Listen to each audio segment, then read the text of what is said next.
इससे देश की सियासत गरमाई हुई है। ये वो पन्ना है जिसे एक अंग्रेजी अखबार ने छापा, ये दावा करते हुए कि इसमें राफेल सौदे में कैसे पीएम मोदी अलग चैनल से नेगोशिएशन कर रहे थे उसका जिक्र है। ज्यादा वक्त नहीं बीता और राहुल गांधी भी इसी पन्ने को हाथ में लिए प्रेस कॉन्फ्रेंस करने पहुंचे, ये कहते हुए कि राफेल में घोटाला हुआ है। दिखाया गया कागज के नीचे लिखा एक नोट था जो यहां पर लिखा हुआ है। इसमें लिखा है कि तात्कालिक डिफेंस सेक्रेटरी ने लिखा था कि रक्षा मंत्री जी देखिए, यह बेहतर होगा कि पीएमओ के स्तर पर ऐसी चर्चा न हो, इससे समझौता करने की हमारी स्थिति पर गंभीर असर पड़ेगा। यह राफेल सौदे को लेकर लिखा गया था। इस बात का जिक्र करते हुए राहुल गांधी हमलावर हो गए और कहा कि राफेल में घोटाला हुआ है और अनिल अंबानी की कंपनी को फायदा पहुंचाया गया है। हिंदुस्तान के युवाओं से, वायुसेना, आर्मी और नेवी के लोगों से, जवानों से बात करना चाहता हूं। प्रधानमंत्री ने स्वयं एयरफोर्स का 30,000 करोड़ रुपए चोरी करके अनिल अंबानी को दिलवाया है। निर्मला सीतारमण ने झूठ बोला, नरेंद्र मोदी ने स्वयं झूठ बोला, 1.5 घंटा मुझसे बातचीत की और अब सच निकलता है। सच्चाई क्या है कि वायुसेना डिफेंस मिनिस्ट्री के लोग कहते हैं, और यहां उनका डॉक्यूमेंट है, कि हिंदुस्तान का प्रधानमंत्री फ्रांस के साथ पैरेलल नेगोशिएशन कर रहा है, और अगर हिंदुस्तान का प्रधानमंत्री हमारी नेगोशिएटिंग टीम से खुश नहीं है तो वो अपनी नेगोशिएटिंग टीम के साथ डायरेक्ट नेगोशिएशन करें। होलैंड जी ने कहा था कि नरेंद्र मोदी हिंदुस्तान के प्रधानमंत्री ने मुझे डायरेक्टली बोला है कि अनिल अंबानी को कॉन्ट्रैक्ट मिलना चाहिए।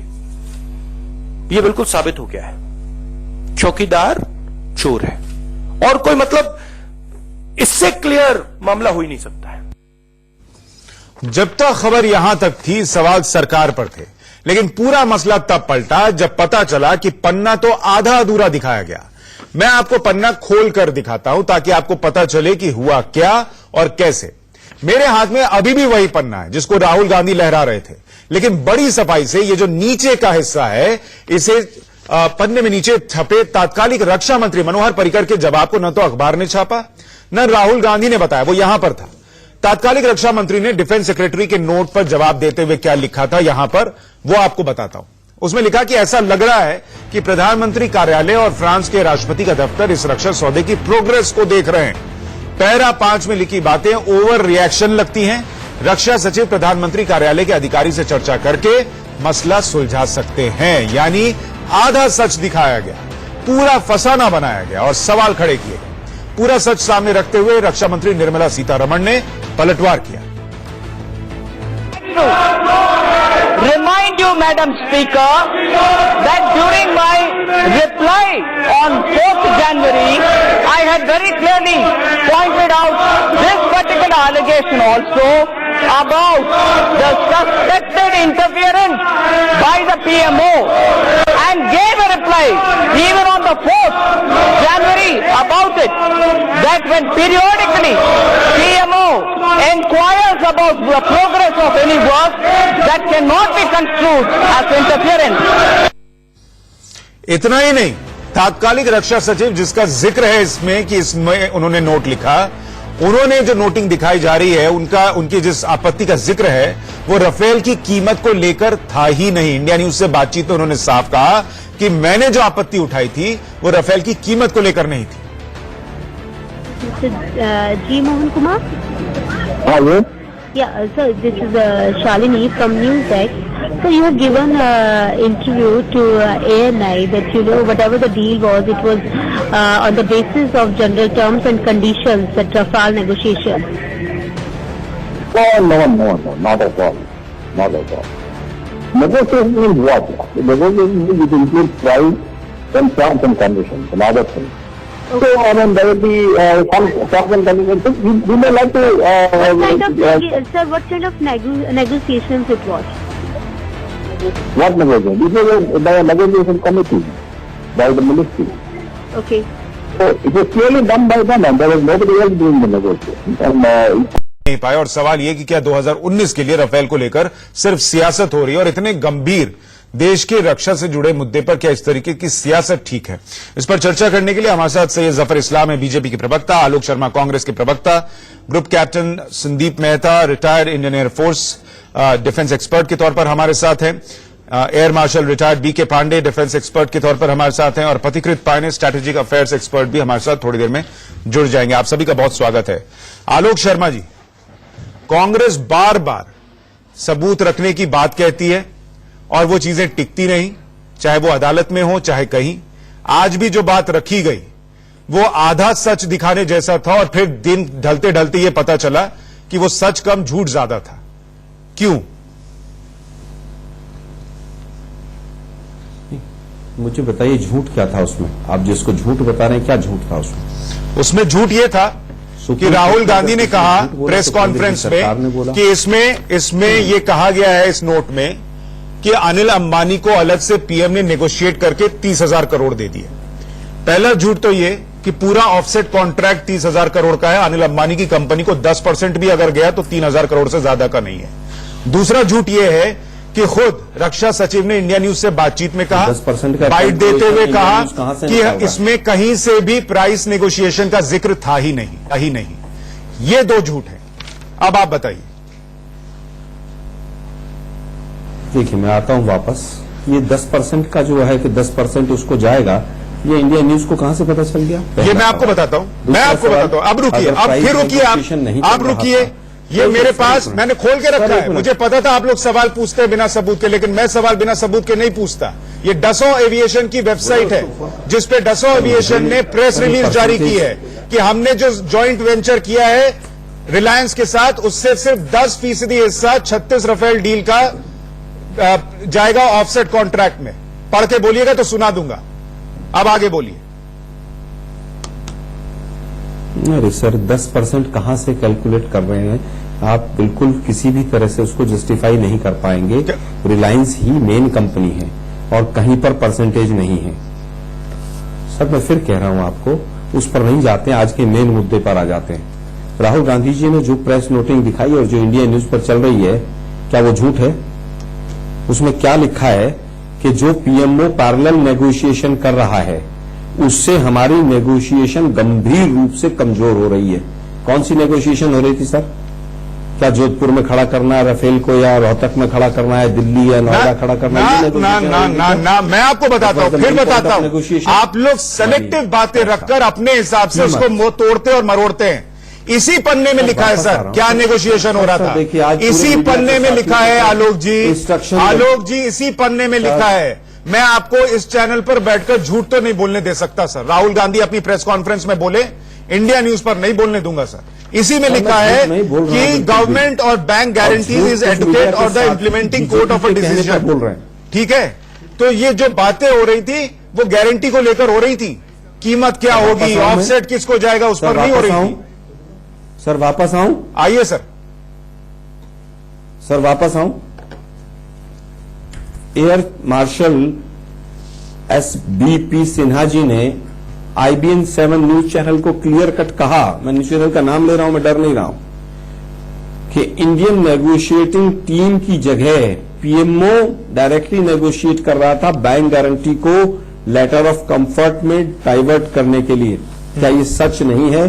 क्या उन्होंने ये इंटरव्यू नहीं दिया? जो अभी पढ़ के बोला यही बोला सर। इस नेगोशिएशन के गंभीर परिणाम होंगे कमजोर। एक मिनट देखिए, सुशांत जी है तो मुझे बोलने नहीं दीजिए, आप बोल लीजिए।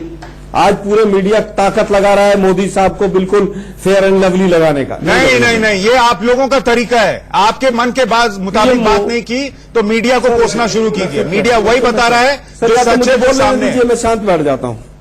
आप मीडिया पर मत बोलिए, फिर आप बोलिए जो फैक्ट रखें।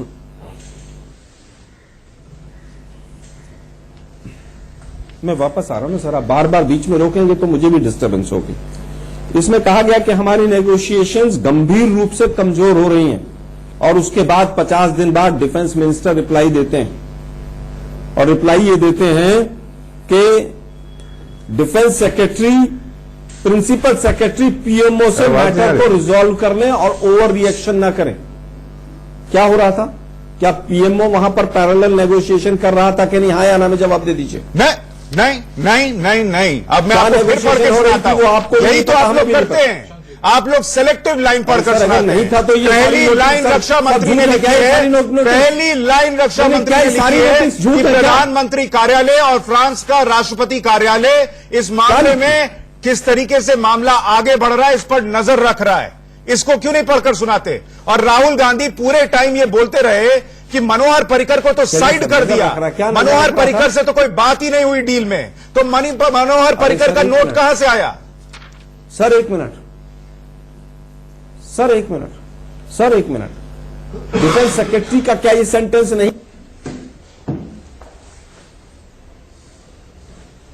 आलोक जी, आपके सिग्नल में कुछ समस्या आ गई है, मैं आपके पास फिर से आता हूं। हमारे साथ सैयद जफर इस्लाम भी जुड़े हुए हैं। जफर भाई, क्या कांग्रेस पार्टी जो कह रही है कि डिफेंस सेक्रेटरी ने जो कह दिया उसमें आरोप लगा दिए और प्रधानमंत्री कार्यालय अलग से नेगोशिएशन कर रहा था, क्या इसमें कितनी सच्चाई है?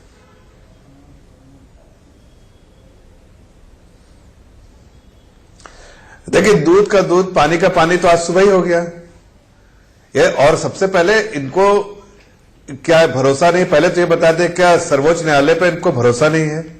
सारी चीजें सर्वोच्च न्यायालय ने क्या मांगा था? प्रोसेस स्टेप्स और एसोसिएटेड जितना रेलेवेंट डॉक्यूमेंट है वो सब सर्वोच्च न्यायालय ने मांगा था। सर्वोच्च न्यायालय के पास हर प्रोसेस स्टेप जिस तरह से एक्वायर करने के पूरे जो प्रोसेस स्टेप अपनाए गए हैं इंक्लूडिंग नेगोशिएशन, उस पर उसकी टिप्पणी आ चुकी है, वर्डिक्ट आ चुका है कि बहुत ट्रांसपेरेंट तरीके से इसको किया है। अब दूसरी बात आई कि उसके बावजूद इन्होंने आधी चीज दिखाई, क्यों पूरी चीज नहीं दिखाई? में उससे भी इनकी मंशा पता चलती है कि ये मैन्युफैक्चर करते हैं स्टोरी इसलिए कि इनके पास कोई स्टोरी नहीं है, लोगों को भ्रमित करना चाहते हैं, मिसलीड करना चाहते हैं, इसलिए कि इस तरह की स्टोरी बनाना चाहते थे, वरना पूरा दिखाते। चलो फिर उसके बाद भी चलते हैं तो डिफेंस सेक्रेटरी ने बिल्कुल क्लैरिफाई कर दिया इस चीज को साफ साफ कि आप जो भी हमसे प्राइस का कोई लेना देना नहीं, उसके बारे में कोई बात ही नहीं थी। General terms and condition and government guarantee उसके बारे में बात कर रहे थे। उसके बारे में हमारे जो भी लिखा था हमने उसके बारे में डिसेंट नोट जिसको क्लैरिटी दे दिया। अब चौथी बात जो बार बार पीएमओ का नाम ले रहे हैं, भाई प्राइम मिनिस्टर ऑफिस कोई रशियन प्रेसिडेंट के ऑफिस से थोड़ी बात हो रही है, का जिक्र है, या कोई पेंटागन के बारे में जिक्र नहीं है ना। ये प्रधानमंत्री का कार्यालय है, प्रधानमंत्री देश का पीएमओ नेगोशिएशन में इन्वॉल्व था, हाँ या ना? अगर वो ऐसा सुरक्षा राष्ट्रीय सुरक्षा किसी भी तरह की नेगोशिएशन में गारंटी में इन्वॉल्व था, हाँ या ना? इनका ओवरसी करना, क्या डिफेंस सेक्रेटरी ने लिखा कि नहीं लिखा कि उनके नेगोशिएशन में अगर ओवरसी कर रहे हैं, वो देख रहे हैं इसके पूरे प्रक्रिया को, तो क्या उसमें दिक्कत है? लेकिन दिक्कत कहाँ है ये सुन लीजिए। ये सारी चीजें ठीक है, इनके पास कोई मुद्दा नहीं है, मुद्दा बनाने की कोशिश कर रहे हैं हर बार। मुझे बताइए कौन सी जांच एजेंसी ने जांच करके सुप्रीम कोर्ट में रिपोर्ट दी है? कभी फटकार सुप्रीम कोर्ट में झूठा एफिडेविट नहीं दिया गया? ऐसे दस्तावेज आते हैं जिससे ये खुद एक्सपोज हो जाते हैं। सुप्रीम कोर्ट में दस्तावेज से खुद एक्सपोज हो जाते हैं, तो समझ में आ जाता है कि झूठ को का सहारा ठीक है। आलोक जी एक मिनट रुक जाइए, आलोक जी जरा सा रुक जाइए, मैं दूसरे मेहमानों के पास भी जाना चाहता हूं। इस तरह से आप ठीक है, जिस रक्षा सचिव का आप जिक्र कर रहे हैं उन्हीं रक्षा सचिव ने आज कहा कि कीमत पे कोई बात नहीं थी। बैंक गारंटी का भी आप जिक्र कर रहे हैं, उसका अनिल अंबानी की कंपनी से कोई लेना देना नहीं था। राहुल गांधी प्रेस कॉन्फ्रेंस में कह रहे थे कि 30,000 करोड़ अनिल अंबानी की कंपनी को दे दिए। तो आप जो कहते हैं और जो होता है उसमें जमीन आसमान का फर्क है। पथिकृत पाएंगे आज जो हुआ, जो कागज दिखाया गया, उसका मतलब क्या है? सुशांत जी, मेरी आवाज उस समय पर आ रहा हूं सर आपके पास। प्रॉब्लम थी, मैं 3 सवाल पूछ रहा हूं। हाँ सर, आऊंगा आपके पास, 1 मिनट बाकी मेहमानों की एक एक राय ले लूं, फिर आपके पास सवाल पूछ रहा हूं। पहला सवाल, क्या पीएमओ नेगोशिएशन में इन्वॉल्व था? मैं बोल रहा हूं सर, सुन लीजिए ना 1 मिनट, उसके बाद आपके पास। दूसरा सवाल, क्या सुप्रीम कोर्ट में झूठा एफिडेविट दिया गया, हाँ या ना? 1 मिनट रुक जाइए, रक्षा मंत्री की एक बाइट आगे वो सुना दूं, फिर आ रहा हूं। जाकर उस एफिडेविट को चेंज करने का काम किया गया, हाँ या ना? I also broke story about the complete letter. So, what's your take on the issue? What is the attempt? Immediately after the story came out, Rahul Gandhi latched onto it. So, what is happening in this case, ma'am? There are 2 or 3 things which I need to draw the attention of the viewers through you.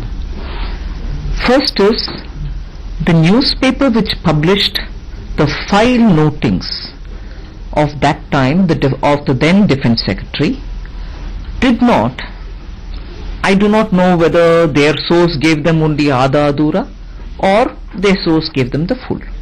But what they have definitely done is, in publishing something, they have not done a complete job. In fact, I would have thought if they themselves had only that much which they have revealed and not more, the nature of what they are revealing demands that they look for further information. In this case, the reply to what the defense secretary, the then defense secretary, has raised, and in that the defense secretary has drawn the attention of the Raksha Mantri. So any simple logic will tell you that what was the reply of the Raksha Mantri would be the thing you will search for. So to now say, no, this is all that probably that journal or that newspaper had and therefore they published it.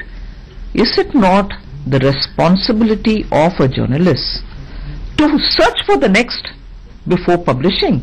Or at least say, we tried getting the answer from the ministry, they did not respond, and therefore we are only publishing this much. They have published half-truth, almost as though with an intention, and this is my suspicion, I'm not throwing it without reason, but I have a reason to say this.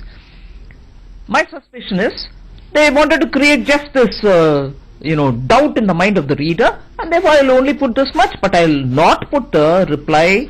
Even if I don't have it, I've not even made an attempt to get it.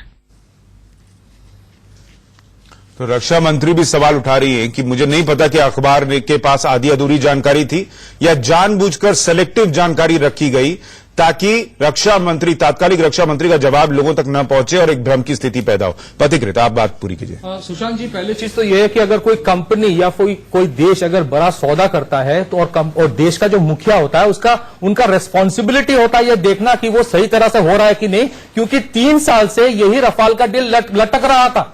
Contract negotiation committee कहीं पे पहुंच ही नहीं रहा था। वो sovereign guarantee तो दूर की बात, डसॉल्ट ने बोल दिया था कि हिंदुस्तान एरोनॉटिक्स अगर वो प्लेन तैयार करेगा तो उसका गारंटी मैं नहीं लूंगा। तो 3 साल से एक तरफ तो कुछ हो नहीं रहा था, दूसरी तरफ हमारे प्लेन क्रैश हो रहे थे जो हिंदुस्तान एरोनॉटिक्स अपग्रेड करता है। तो स्वाभाविक तौर पे कि प्राइम मिनिस्टर्स ऑफिस उनके नीचे जो मिनिस्ट्रीज है वो उसके ऊपर वो सुपरवाइज मॉनिटरिंग करेगा ही करेगा, क्यों नहीं करेगा। और उस पे दूसरी चीज है, ये जो बोला जा रहा है कि सुप्रीम कोर्ट ने कब कहा है सुन लीजिए सर, जो बनाएगा सुप्रीम कोर्ट का जो पैराग्राफ 22 है वो देख लीजिए, मैं पढ़ लेता हूं, आप अगर अंग्रेजी आता है तो सुन लीजिए। सुप्रीम कोर्ट का पैराग्राफ 22 जो राय था वहां पे लिखा है, we have studied the material carefully, we have also had the benefit of interacting with senior air force officers. मतलब एयरफोर्स ऑफिसर्स के साथ बात करने के बाद सुप्रीम कोर्ट कह रहा है कि जो एक्विजिशन प्रोसेस है and the pricing, we are satisfied that there is no occasion to really doubt the process, even if the minor division. बताइए, डिसॉल्ट ने कब कहा कि एचएएल जो हवाई जहाज बनाएगा उसकी हम गारंटी नहीं लेंगे? ये आप ना ये डिफेंस मिनिस्टर, झूठ नहीं है, ये बकवास आप लोग नहीं करते। डिफेंस मिनिस्टर ने पार्लियामेंट में कह दिया है, आप 10 साल से ज्यादा बात कर लीजिए। तो कोई एमओयू हुआ हो, कोई एग्रीमेंट हुआ हो? पिछले हफ्ते हिंदुस्तान एरोनॉटिक्स का अपग्रेड किया गया, क्रैश हो जाता है और 2 पायलट मर जाता है। जो मर्जी झूठ बोल के क्या झूठ बोल रहे हैं हम लोग? होता है तो मनमोहन सिंह जी के सब झूठ बोलते हैं सर, पत्रकार झूठ बोलते हैं, डिफेंस एक्सपर्ट झूठ बोलते हैं, दो वायुसेना से जुड़े लोग हैं उनसे भी पूछ लेते हैं, आप उनको भी फिर झुठला दीजिएगा। ग्रुप कैप्टन संदीप मेहता जी, क्या आपको लगता है ये जो नोटिंग है, जिस तरीके से बताइए ना, क्या ये वाजिब है? क्या इसमें कैसे मानूं कि झूठ नहीं बोल रहे? पेपर पढ़िए, पता चल जाएगा। सर, मैं ये मानता हूं कि ये जो नोटिंग है, ये अगर सॉवरेन पढ़वा दीजिए ना, किसी भी प्रकार की कौन सी ऑफिशियल रिपोर्ट है जिसमें एचएएल को आलोक जी रुक जाइए सर, आप दूसरों को सुन लीजिए। 2014 में उन्होंने कहा है we are on the final stage with the negotiation with the HAL. ठीक है, 1 मिनट। हाँ, सॉवरेन गारंटी किसी भी 14 फरवरी 2014 का रिपोर्ट गारंटी एक सिक्योरिटी होती है जो कॉन्ट्रैक्ट के नहीं पढ़ेंगे तक रहती है, इससे किसी प्राइस पे कोई फर्क नहीं पड़ता है। इसलिए और ये जो मसला है जो नोट पे आया है, ये सॉवरेन गारंटी को रिलेटेड है, क्योंकि ये नेगोशिएशन के परे था। इससे कोई फर्क नहीं पड़ता प्राइस पर। क्या अगर प्रधानमंत्री कार्यालय इसमें दखल भी दे रहा था तो आपको लगता है ये कुछ गलत हो रहा था, या इससे डील और फास्ट होती? क्या ये आपके हिसाब से ये क्या था? सर बिल्कुल सही है, क्योंकि यही तो जब इंटर गवर्नमेंट अग्रीमेंट है, जो भी उनके कंसर्न्स रहे होंगे उसके हिसाब से यह तय करना था कि इसकी सॉवरेन गारंटी कितनी होनी चाहिए, और वो अलग पार्ट है इस कॉन्ट्रैक्ट से। बिल्कुल गवर्नमेंट एग्रीमेंट नहीं इसके साथ हो ही नहीं सकता है, क्योंकि इससे प्राइस पे कोई इफेक्ट नहीं पड़ेगा। प्रधानमंत्री कह रहे हैं इंटर गवर्नमेंटल एग्रीमेंट नहीं है ये। अरे सर, प्रधानमंत्री को आप कब कह दिया उन्होंने आईजीए नहीं है? प्रधानमंत्री ये सारी दुनिया को पता है। लेना देना नहीं है। फ्रांस के प्राइम मिनिस्टर की चिट्ठी है सर, गवर्नमेंटल था। फ्रांस के प्राइम मिनिस्टर की चिट्ठी है जिसमें वो बता रहे हैं कि हम कैसे आपकी मदद कर रहे हैं। वो भी जो है वो भी इसमें दलाली ले रहे थे क्या? तो सुन लेते आप, ये डिफेंस एक्सपर्ट साहब ने शायद सुना नहीं होगा। ठीक है, देश के प्रधानमंत्री ने कहा कि हमारा कोई लेना देना नहीं है, उनका डिसॉल्ट का और रिलायंस का लेना देना है। अरे सर, आपको बात समझ में आए तब तो, आपको बात समझ में आए तब तो ऑफसेट कॉन्ट्रैक्ट और सरकार के बीच जो राफेल के लोग लेकर समझौता हुआ, दोनों में फर्क होता है। आप लोग कच्ची रोटी पकाकर खाने आते हैं, आपको पता ही नहीं है। किसी भी तरह से कहीं पर कोई दाग मोदी जी पर नजर नहीं आ जाए। अरे आप लोग को पता नहीं है, सही बात कीजिए तो उसको सपोर्ट करे आदमी। ऑफसेट कॉन्ट्रैक्ट इंटर गवर्नमेंटल नहीं होता है। सुशांत जी, एक सवाल है, एक मिनट रुकिए। Air marshal retired B K Pandey ji, आपके हिसाब से क्या है? पानी हो जाएगा। एक बार एक डिफेंस एक्सपर्ट ने अभी तक नहीं कहा कि जेपीसी करा लो। बीजेपी का मुखौटा आप कुछ भी उठा के ले आए और जेपीसी होता रहे। सारी दुनिया झूठ बोल रही है और राहुल गांधी सच बोल रहे हैं दूसरे चक्रों में। एयर मार्शल पांडे, आपके हिसाब से क्या आपको, एयर मार्शल पांडे आपके हिसाब से क्या आपको कुछ राहुल गांधी सच बोल रहे हैं? राहुल गांधी कह रहे हैं चौकीदार चोर है। अरे राहुल गांधी की भाषा इतनी खराब है आज की तारीख में कि मुझे आश्चर्य होता है कि वो देश की सबसे बड़ी राष्ट्रीय पार्टी के अध्यक्ष करवा दीजिए ना। जिस तरीके से वो बात करते हैं आजकल। पांडे जी बोलिए।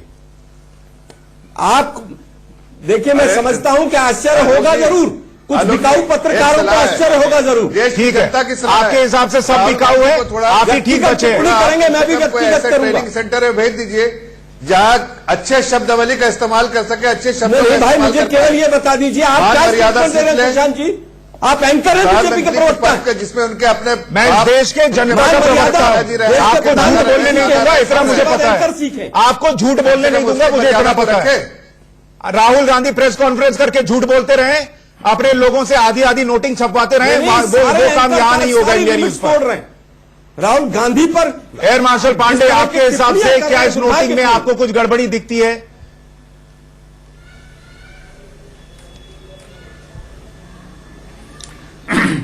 देखिए, पहली बात तो यह है कि जो 126 रफाल का जो कॉन्ट्रैक्ट होना था वो यूपीए के रिजीम में जो रक्षा मंत्रालय जो थी उस समय वो फेल कर गई, वो कॉन्ट्रैक्ट ही फेल कर गया और उसको अबैंडन करना पड़ा। तो ये जो 36 का जो डील हुआ ये तो इमरजेंसी डील था और ये गवर्नमेंट टू गवर्नमेंट कब अबैंडन हुआ था, जरा डेट बताएंगे मुझे? मिडिल मैन नहीं था सर। दो पैरेलल टेंडर चले 6 महीने तक। ये जो डील था, कब कह रहे हैं कि अबैंडन हुआ? सुशांत जी को बहुत बड़ी बड़ी स्टेटमेंट देनी आती है। अबैंडन हुआ हो तो पीसीआर से कहिए कि वो कॉन्ट्रैक्ट अबैंडन हो गया था, उसके कागज दिखाएं। अब आप रुक जाएं, बाकी लोग भी बोल लें, या ये आपकी भी प्रेस कॉन्फ्रेंस है? पांडे जी अपनी बात पूरी कीजिए। नहीं, हम तो कह रहे हैं ना। आप तो कहते ही है, सबूत के साथ कहिए तब तो अलग बात है ना। मैं आपको डसो एविएशन की प्रेस रिलीज पढ़कर सुना रहा हूं कि 10% का कॉन्ट्रैक्ट रिलायंस को गया है। राहुल गांधी बैठकर हर रोज झूठ बोलते हैं कि 30,000 करोड़ रिलायंस को चला गया। 126 29,000 करोड़ का 10% कितना होता है? 3,000 करोड़ भी नहीं होता। कैंसिलेशन आप लोग रोज झूठ बोलते हैं, रोज बैठकर झूठ बोलते हैं, और उस झूठ को अगर कोई उजागर कर दे तो उस पत्रकार को बिकाऊ बताओ। अगर कोई डिफेंस एक्सपर्ट बोल दे तो उसको मोदी का भक्त बताओ। अगर कोई वायुसेना का अधिकारी बोल दे तो उससे सवाल पूछो। पत्रकार अगर गलत स्टेटमेंट देगा, कोई गलत स्टेटमेंट नहीं है। टिप्पणी आपको पढ़कर सुना रहा हूं, आपको पता नहीं है। सुनिए, आपको बताता हूं, आप चुपचाप सुनिएगा। अक्टूबर 11, 2018 अक्टूबर 11, 2018 सुनिए, अक्टूबर 11, 2018 डसो एविएशन की वेबसाइट पर जाइए, उनकी प्रेस रिलीज है, लिखा है our joint venture with India's Reliance will meet about 10% of Dassault Aviation's offset compensations obligations required by the 36 Rafale fighters contract. जाके पढ़ लीजिएगा, फिर सवाल उठाइएगा। डसॉल्ट का टोटल ऑफसेट ऑब्लिगेशन 6,000 करोड़ है, जिसका 10% होता है सिर्फ 600 करोड़। एयर मार्शल पांडे, आप अपनी बात पूरी कीजिए। इनका ऑडियो कम। एयर मार्शल पांडे, आप बात पूरी कीजिए।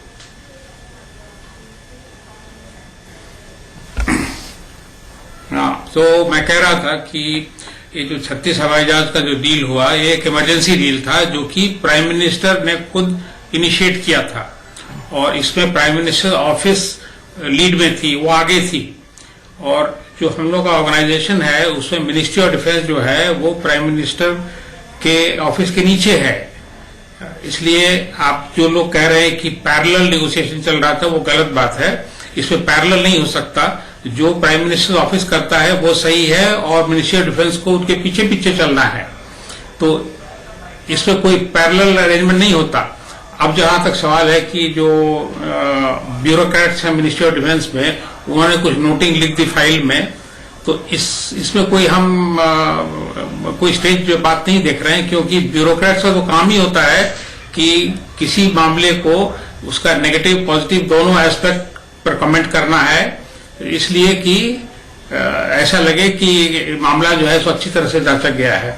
तो उन्होंने अपना काम किया और उसको मनोहर पर्रिकर ने फिर देख करके उसको सॉल्व कर दिया। तो इसमें हमें तो कोई कंट्रोवर्सी दिख ही नहीं रहा है। पता नहीं ये बेकार का जो डिबेट चल रहा है इसके ऊपर, ये सब सिर्फ पॉलिटिक्स के लिए है, पॉलिटिकली मोटिवेटेड है, इसमें हमको कोई सब्सटेंस नहीं। सर मुझे एक बात बताइए, इतना साल आप लोगों ने सर्व किया है वायुसेना में, या बाकी लोगों ने भी जो अलग अलग फोर्सेस में सर्व किया है, उन लोगों को अफसोस नहीं होता क्या कि देश की रक्षा से जुड़ा इतना गंभीर मुद्दा है और आप भी कह रहे हैं कि इस पे पॉलिटिक्स हो रही है, कुछ बात है ही नहीं, ये देखकर अफसोस नहीं होता क्या कि इस पर भी सियासत हो रही है देश की रक्षा से जुड़े मुद्दे पर? या ये बहुत अफसोसजनक बात है, क्योंकि जब हमारे पायलट कॉकपिट में बैठते तो होता ही है, जब हमारे पायलट कॉकपिट में बैठते हैं तो उनको इस बात का आभास होता है कि कंट्री ने किस तरह से हमें इक्विपमेंट दिलाया, फ्रंटलाइन इक्विपमेंट, और पूरा देश हमारे पीछे खड़ा है। लेकिन दुखद होता है कि इस तरह से पॉलिटिक्स करके डिफेंस एक्विजिशन डिले होती हैं और सब स्टैंडर्ड इक्विपमेंट हमारे लोगों को ऑपरेट करना पड़ता है। ये सबसे दुखदपूर्ण सत्य है। और खासकर इलेक्शन ईव में जब इसको इलेक्शन का मसौदा बना दिया जाता है, हर तीसरे दिन बेबुनियाद आप वो आक्षेप लगाते हैं, क्योंकि जिस तरीके जो आज की नोट सामने आई है उसमें सिर्फ गारंटी की बात हो रही है। गारंटी सिर्फ एक अश्योरेंस होता है जिसका रेलेवेंस जब तक कॉन्ट्रैक्ट है तब तक है, उसके बाद उसका कोई मायने नहीं है। उससे प्राइस पे तो एक पैसे का फर्क नहीं पड़ने वाला है। कहीं लिखा है नेगोशिएशंस का जिक्र है उसमें। अच्छा सुशांत, गारंटी शब्द है उसमें। निर्मला सीतारमण जी ने पार्लियामेंट में ये कही थी कि जब 2012 में जनवरी में L1 डिक्लेयर कर गया था दसौल को, AK एंटनी ने, जफर भाई आ रहा हूं, एक लास्ट रिएक्शन ये दे रहे, फिर आपके पास ही आ रहा हूं। AK एंटनी ने एक इंडिपेंडेंट मॉनिटरिंग कमेटी तैयार किया ये जांच करने के लिए कि उसको L1 दसौल को क्यों उसको L1 करवाया गया। फिर वो इंडिपेंडेंट मॉनिटरिंग कमेटी 2012 में रिपोर्ट देते हैं कि पूरा प्रोसेस सही है, उससे भी सेटिस्फाइड नहीं हुआ यूपीए ने। उसके बाद बोला गया नहीं, और एक जो मेथोडोलॉजी है उसके ऊपर जांच हो, वो भी क्लियर हो गया। उसके बाद 2014 में AK एंटनी को पूछा गया था कि रफाल कब आ रहा है, वो बोल रहे कि पैसा कहां है, वेयर इज द मनी।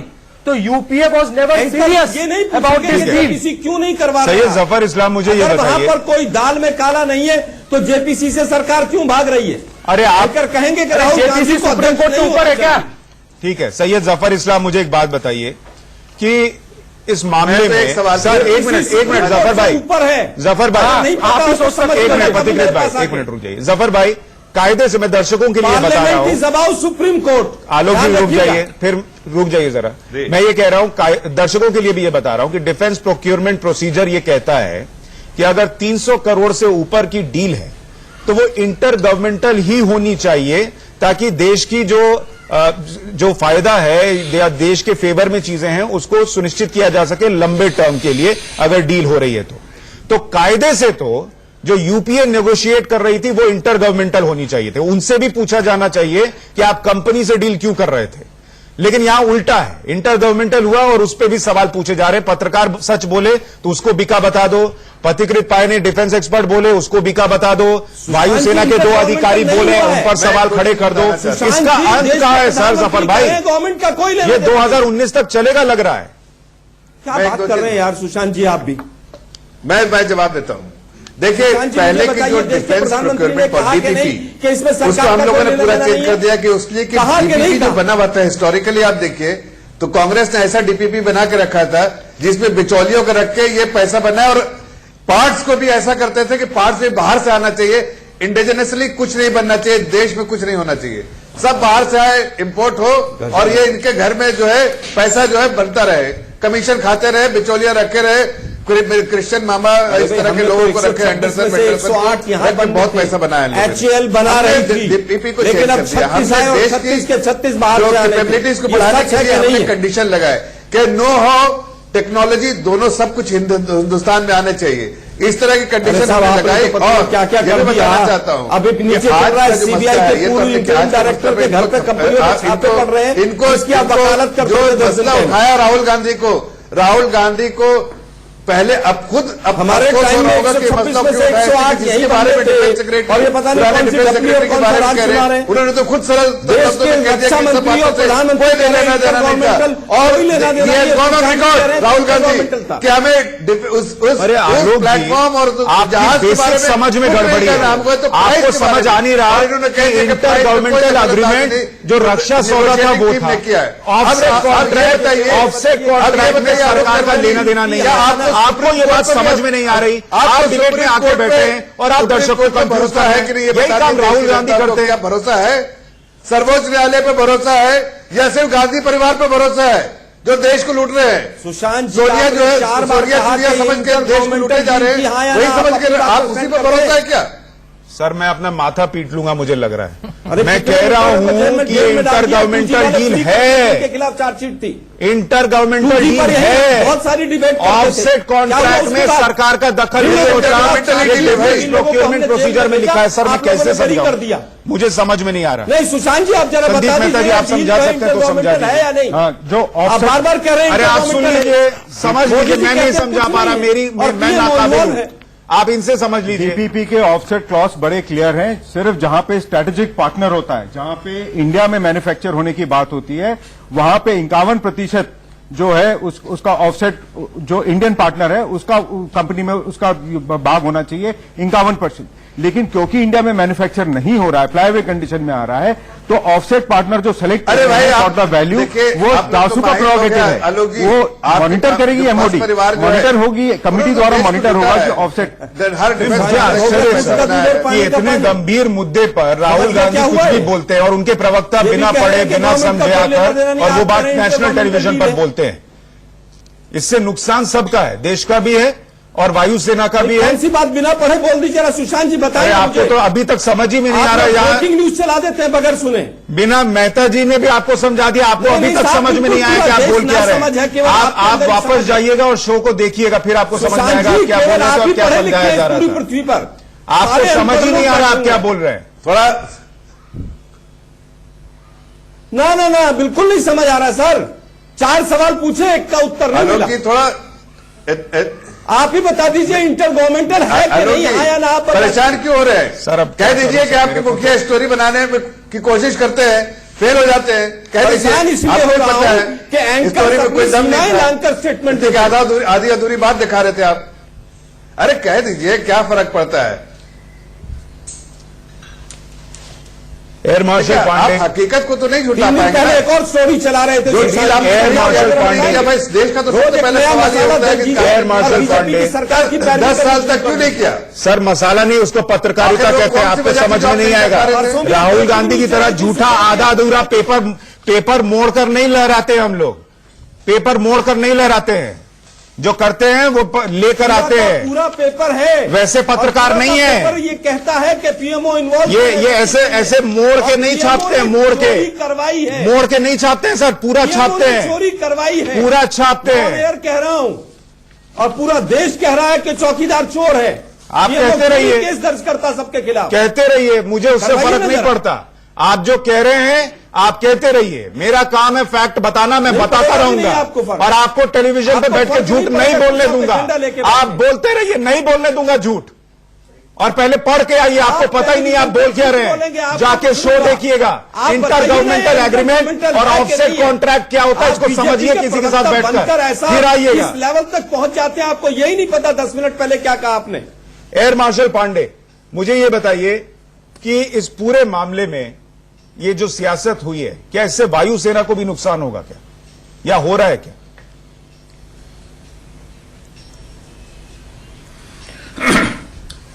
देखो, वायुसेना की हालत तो जहां तक उनके फाइटर फ्लीट की स्थिति है वो बहुत ही कमजोर है और एक ये बहुत ही अर्जेंट रिक्वायरमेंट है और वायुसेना ये चाहती है कि जल्दी से जल्दी हवाई जहाज आ जाए, लेकिन जिस तरह से ये पॉलिटिकल कंट्रोवर्सी चल रहा है इससे हमें थोड़ा अप्रीहेंशन ये है कि हो सकता है डील डिले हो जाए या कैंसिल भी हो जाए, तो वो स्थिति और भी खराब हो जाएगी वायुसेना के लिए।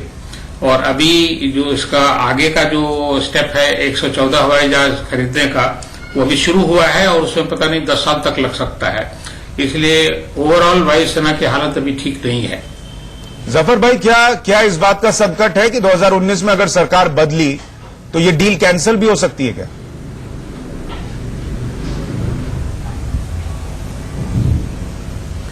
देखिए, देश की सुरक्षा से खिलवाड़ करने की आदत तो है कांग्रेस की, इसलिए देश की जनता कभी ऐसा मौका नहीं, ऐसी गलती नहीं करेगी कि जिस तरह से इन लोगों ने खिलवाड़ किया है राष्ट्रीय सुरक्षा से, फिर से इनको मौका दे। इसलिए इसकी कोई उम्मीद नहीं है। हम इस चीज को सख्ती से जिस तरह से इंप्लीमेंट किया है, जिस तरह से डिसीजन लिया है, बिना इस चीज के संकोच किए हुए कि ये लोग क्या सोचते हैं, क्या नहीं करते हैं, इसलिए कि देश की सुरक्षा हमारे लिए न थी न कभी रहेगी। इसलिए ऐसे मसले पे ये बात उठा रहे हैं, ये जानते हुए भी कि इसमें कुछ भी ऐसा नहीं है। सुप्रीम कोर्ट ने भी जाहिर कर दिया है। आज तक कल तक राहुल गांधी के ऑफिस बोलते थे, समझ में आता था कि राहुल गांधी को जो दिया जाता है। आलोक जी, 2019 में आप लोग सत्ता में आए तो ये डील कैंसिल होगी। अभी आलोक जी जैसे आ गए आप लोगों ने किया। आलोक जी, अगर आप लोग सत्ता में आए तो ये डील कैंसिल होगी क्या? न्यायालय ने इस पर टिप्पणी कर दी, इस पर कुछ नहीं बोल रहा हूं मैं, उसके एक बाद फैक्ट बोल रहा हूं। अगर आप नेशनल लेकिन आप लोगों को सुनने की जरा से भी आप हिम्मत नहीं है। रुचि रखते हैं, किसी ने कहा कॉन्ट्रैक्ट कैंसिल हो गया था, तो इस बात का कागज दिखा दो कौन सा कॉन्ट्रैक्ट हुआ जो कैंसिल हो लेकिन गया। अफसोस की बात है, कांग्रेस बताइए कौन सा कैंसिल हो गया? चंद पैसों के लिए, चंद परसेंटेज सुशांत जी को गुस्सा आ रहा है के लिए ये देश को बेच सकते हैं। कैंसिल कब हुआ था, जरा उसको दिखा दीजिए। एक बार नहीं, अनेक बार किया। आलोक जी, मैं एक बार और पूछ रहा हूं, मेरे पास समय नहीं है। 2019 में आप लोग सत्ता में आए तो ये डील कैंसिल होगी क्या? पैसा नहीं मिल रहा था, कोई दूसरी ट्रांजैक्शन बैठाने की कोशिश में थे। साथ साथ आप देखिए अगुस्टा वेस्टलैंड में, उसमें भी उन्होंने पैसा खाया। आप कैबिन हाइट बढ़ा दिया ताकि एक ही अगुस्टा वेस्टलैंड हम कह रहे हैं कि आप जेपीसी बैठाइए, ऐसा और जेपीसी बैठाइए और उसमें कांग्रेस का जो शासनकाल का था उसको भी इन्वॉल्व कीजिए ना। चलिए, ठीक, उन्हीं के वही एक आदमी आएगा और कोई आ नहीं सकता। ऐसी बहुत सारी गलतियां की इन लोगों ने। सिर्फ देखिए, नेताओं का काम है अपनी बात रखना। हमने वायुसेना के वरिष्ठ अधिकारियों को बुलाया, उन्होंने भी बात रखी ताकि दर्शकों को समझ में आए कि कौन सच बोल रहा है, कौन झूठ। नेता अपने हिसाब से, अपनी सियासत के हिसाब से बोलते हैं, लेकिन जो फैक्ट्स हैं उन पर बात कीजिए। जो बातें आपके सामने रखी जा रही है उनको क्रॉस चेक कीजिए। जो लोग देश के लिए अपनी जान देते हैं, वायुसेना के जो अधिकारी बैठे थे, वो ऐसे ही नहीं है कि टेलीविजन डिबेट में आए और कुछ भी बोलकर चले गए। अपनी जिंदगी न्योछावर करते हैं, और वो अगर कह रहे हैं कुछ तो उसको समझना चाहिए, उसको आंकना चाहिए कि कौन क्या कह रहा है। आज के लिए इतना ही, नमस्कार।